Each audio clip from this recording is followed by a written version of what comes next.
what's up everybody? It's Letitia with Bare Fruit Gardening. I hope that you're doing well, aka Bare Fruit and Grow. Just check me out on my website at www.bearfruitandgrow.com. That's BEAR fruitandgrow.com. So I am feeding the African nightcrawler. They are my carbon eaters. Now I still feed them food scraps because I'm like, y'all got to eat something else. They remind me of children, right? That want to eat chicken nuggets and fries for every meal. African night crawlers are kind of like that. Like, in my experience, they just love. Look, there's a piece of slow food. That's a potato that's probably been in here for like 3 months, y'all. I'm not even lying. But they love carbon. They love paper. They love cardboard. I have not tried coffee grounds, but I'm almost certain indoors. I've fed worms outdoors, coffee grounds in my garden and stuff. So I'm sure the worms are like eating it up. Like they love carbon stuff. But today I'm just gonna feed them just a little bit of table scraps. I mean, they can handle the table scraps, but I'm gonna try to give them the mushy stuff as much as I can, and stuff that is room temperature. African night crawlers don't do well with temperature changes in the soil, especially if the soil gets below 50 degrees. That is my experience. Even if I'm spraying them with room temperature water, if the water is cold to touch, they just can't handle it. It's like they just freak out. I also try to water one side and leave the other side alone. And this has decreased, the likelihood that they're going to climb out of their bin because I just sprayed them with cold water, right? So anyway, I'm going to... look at this guy. No, I dropped. I'm going to feed them just a little bit of table scraps, but they have plenty of carbon in here. It's almost time to sift these. I probably should do that as well, but I'm not going to do it today. Today is actually my rest day, and it just happened to fall on a Sunday where I usually feed them and water them. And I got to pull the plants in from outside because the temperatures are going to drop today. So I'm hardening off the plants that I have that I grew indoors. But anyway, back to the worms. Yeah, so I'm gonna feed them a little bit of food scraps, and then I'll be right back. So I don't have a lot of food scraps left. And matter of fact, I fed the red wigglers a lot of it. So I'm just going to give them a little bit of strawberry here. There's a raspberry in there. I don't even know if they like raspberry. I have never tried it before with them.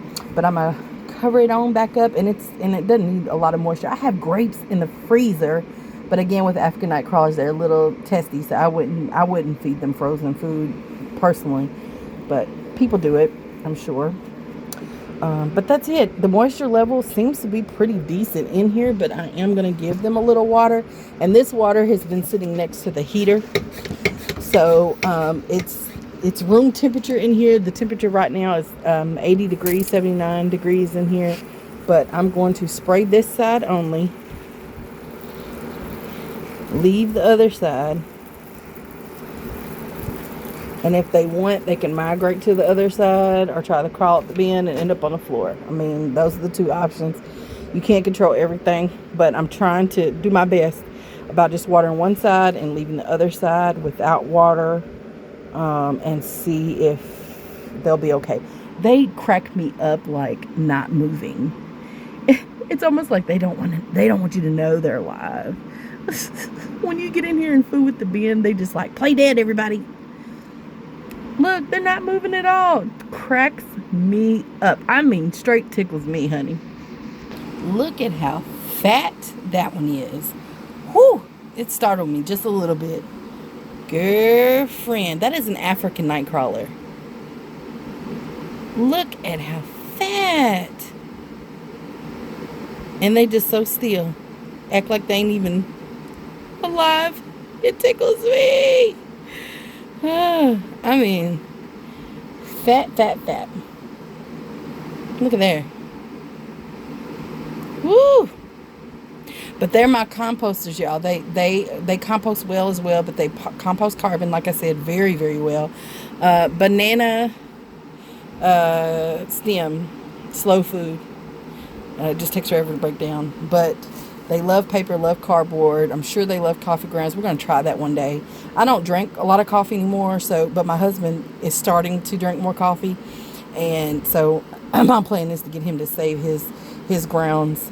But you can also go to local coffee shops and they'll share with you as well. But the African night crawlers look well. Now the soil looks, like it has moisture, but honestly, I think it's mostly it doesn't feel that way. Everything is dried out at this point, but that's why I'm watering today. It's time to water, but they poop a lot. That's why I keep the African night crawler around as much as possible, y'all, because they are great composters as far as carbon material is concerned, and then they poop a lot. A lot. So you're gonna have tons of castings. I lied, y'all. I have 2 more red wriggler bins. One here and one there. So they're sitting on top of my urban worm bags because I've run out of room in this space. So I have these and they're doing really well. So I just fed this one. I'm not going to move anymore. Moisture level looks great by touch as well. See how it's sticking to my hands a little bit more.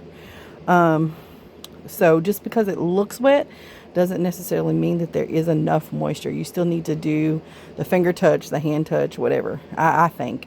Or you can use your moisture meter, or whatever you want to do. But just because it looks wet doesn't mean it is wet, okay? Just a pro tip. Yep, slick side down. So I'm not going to do too much there because it's like not too wet, but I don't even need to add water. It might just be because it's in a different part of the room. Now this one is a red wiggler bin, and it's probably the most natural environment for a worm. It has more leaves and stuff in it, and honestly, they like the leaves. All worms like leaves, okay? But I feel like, again, the African night crawler just kind of goes through them a little bit quicker than the red wiggler. That carbon. There's a lot of little babies in there. I don't know if y'all can see that. Can y'all see them? That's an orange or something. Yep.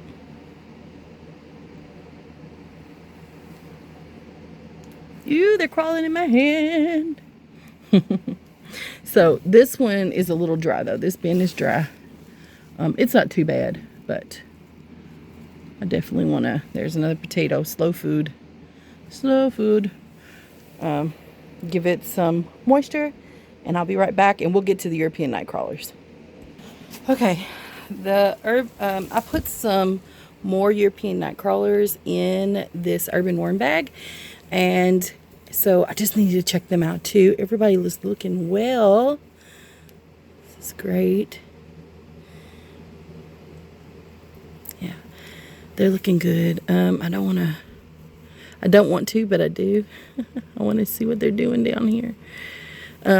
I did a huge, and it's so crazy because there's so many young worms in here. But I did my best to find baby worms. I fished for them. Look, here's some more. Look at this guy.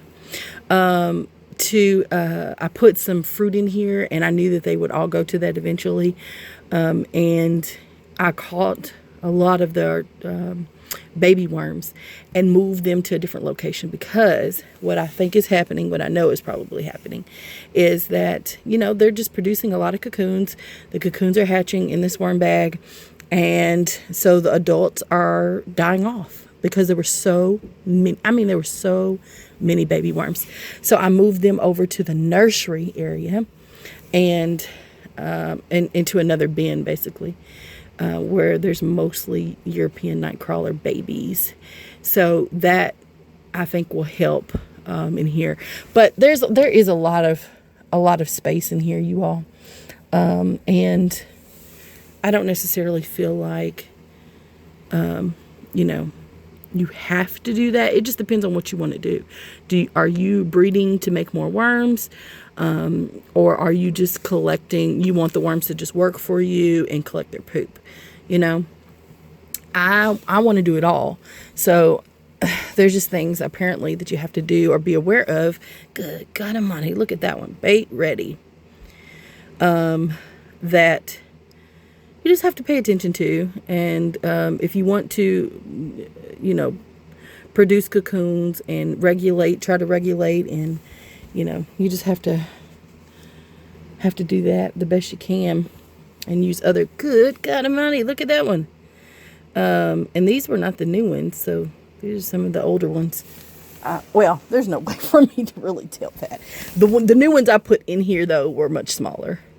They were not babies, but they were not fatties either, like these. So I think these are just coming up a little bit. So when I sift this bag, I only sift like the top maybe 2 to 4 inches. I don't go all the way down in the bag, so maybe they're just down further. I don't know. But I'm running out of food scraps here. I'm gonna put a nice little handful in here with a little bit of carbon next to it, because I have some cardboard, but I'm also running low on cardboard, but not as much as I do in the other bins. And I'm gonna bury that just a little bit, and then hose them down, and we're moving on. But I'm gonna finish this up, y'all. This was the European nightcrawler urban worm bag, and then I have an urban worm bag full of African nightcrawler, which I think I would prefer. I would prefer the African nightcrawlers to be in a worm bag. It just seems like they stay, right? It's zipped up. They don't seem to be escaping. There's not a lot on the floor, you know, any on the floor, underneath the bag, in the bin, and the little tote thing that I have underneath, just to catch them just in case they fall to the ground. I think the urban worm bag is like ideal for the African nightcrawler, just because they're so fussy and you just never know what's going to go down with them. But I like the urban worm bag. Yeah, this is not a sponsored video. I'm just sharing my thoughts and feelings about the urban worm bag. I have 2 of them active now, and I have a third one that is not active. I have not put it together yet, but I will probably put more African nightcrawlers in that bag. Till next time, thank you all so much for watching. Please like, subscribe, share. Check me out on TikTok too. I don't know how long TikTok's going to be around, but I'm trying to do a little bit there. It's like a little foreshadowing to what's to come on YouTube. So if you want to check that out, please do. I'm also on Instagram.